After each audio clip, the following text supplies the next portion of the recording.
Hello दोस्तों, नमस्कार। आपका हमारे चैनल दा हरिशंकर में बहुत बहुत स्वागत है। और आज हम आपको एक ऐसा रहस्यमय जैत खम्भ आपको दिखाने वाले हैं जो यहाँ देख रहे हैं। ये जैत खम्भ में कोई आम एक रहस्य कम नहीं है। मैं दरअसल यहाँ आपको दिखा दूं, मनिया देव मंदिर है जो आला उदल के कुल देवी देवता थे।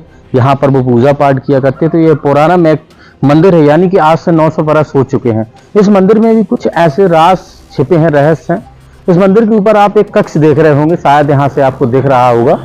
उस कक्ष को बताते हैं कि 900 वर्षों से आज भी बंद पड़ा है। ना तो उसे खोलने की कोई आवश्यकता पड़ती है, ना कोई जरूरी नहीं कि खोल दे। अगर खोलेंगे तो कोई आपदा आ जाएगी या कुछ ऐसे कारण है। अलग अलग मान्यता है। यहाँ के पंडित जी थे, उन्होंने हमें इसके बारे में जानकारी दी थी, बताया था। मनिया देव के जस्ट बगल में है जैत खम्भ। इस जैत खम्भ को आप देखेंगे, बताते हैं कि एक चावल के हिस्से बराबर प्रति वर्ष बढ़ता है।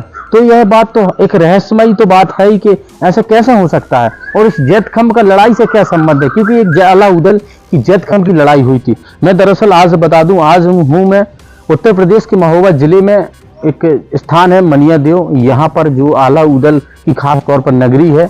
और उन्हीं के कुछ ऐसे किले और महल, बहुत सारी इमारतें बनी हैं और हर चीज में रहस्य है। तो मैं इस जैत खम्भ के बारे में आपको बता दूं क्या इस जैत खम्भ की खास बात है दोस्तों।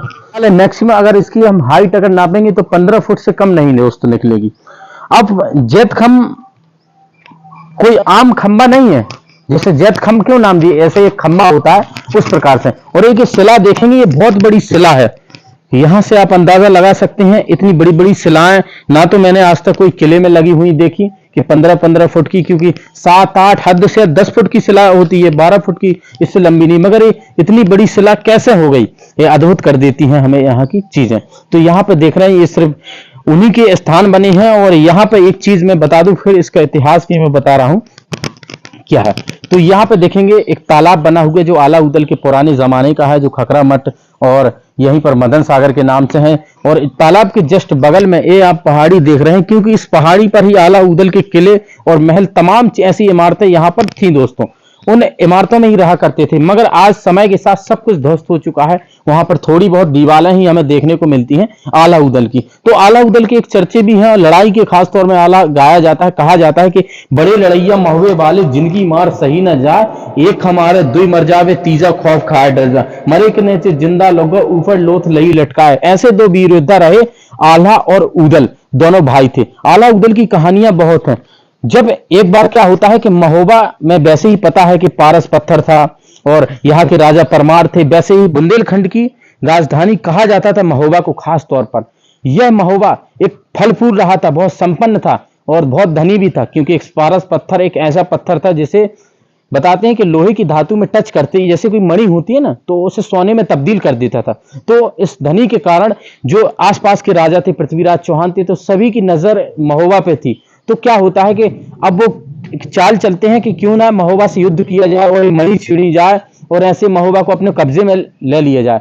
तो इस प्रकार से एक तरफ बताते हैं कि बहुत सारे राजा एक गढ़ बनाकर, जैसे बामनगढ़ की लड़ाई है, तो इसी प्रकार से ऐसे कई गढ़ों के राजा थे, इकट्ठे होते हैं। इकट्ठे होने के बाद एक तरफ आला उदल थे। आला उदल को एक मैसेज करते हैं, मैसेज देते हैं लोगों के जरिए के, आप द्वारपालों के जरिए जो देते थे कि हमें महोबा अपने कब्जे में ले लेने दीजिए, आपकी हार हो चुकी, क्योंकि हम इतने सारे लोग हैं, या तो हमसे युद्ध करो या महोबा छोड़ के चले जाओ।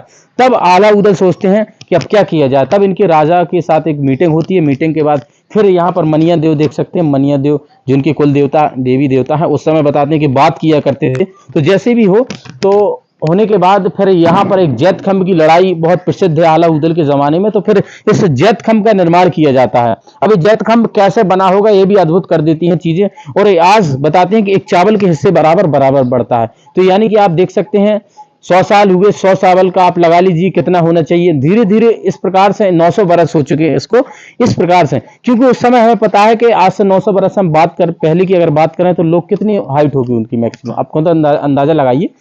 8 फुट के होंगे, 9 फुट के, 10 फुट के हद से हद, मगर 12 फुट के मान के चलो हो जाएंगे बहुत मुश्किल में। तो आला को भी ऐसे अच्छे लंबे बताते हैं। तो उस समय जब जैत खम्भ में दीपक जलाया करते थे तो इतनी लेवल की हाइट थी। आज देख सकते हैं कितनी हाइट इसकी बढ़ चुकी है, यानी कि रियलिटी में बढ़ता है। क्योंकि यहाँ के जो पंडित जी थे उन्होंने इसके बारे में हमें बताया, तभी हम एक रहस्य कम नहीं है इस जैत खंभ का अलग इतिहास है और आज भी बता रहे हैं इसमें दीपक जलता है, वो कैसे जलाया जाता होगा, चढ़ते होंगे लोग या फिर अपने आप जलता है, इसके बारे में ज्यादा तो अभी पता नहीं है। और आज भी इसमें से पता नहीं चिपचिपा यानी तेल से बराबर निकलता रहता है, जैसे यहाँ पर कोई बहुत बड़ा दीपक रखा हो, बराबर जलता रहता हो। तो इस खम्भे को भी आप देख सकते हैं किस प्रकार से है। ये जैत खंभ का जो रहा दोस्तों, मैंने इसके बारे में बताया और ये सब जानकारी सब लोगों के दिल जरिए हमें लगी है। यहाँ के पंडित जी थे, उन्होंने कुछ इसके बारे में जानकारी दी थी, बताया। और अब क्या है अद्भुत इतिहास, और वो बहुत अद्भुत है क्योंकि यहाँ पर बोर्ड तो नहीं लगा, नहीं तो यहाँ पर साफ साफ शब्दों में लिखा होता, सब लोगों के द्वारा ही जानकारी ली गई, तो मैंने बताया। और आज भी इसमें घंटियां वगैरह देख सकते हैं किस प्रकार से बनाई गई हैं। तो यहाँ पर देख सकते हैं ये पार्क भी यहाँ पर बना दी गई है घूमने के लिए। यहाँ पर आप देखिए उसी समय पहले ऐसे ही था, अब बना दिया गया है।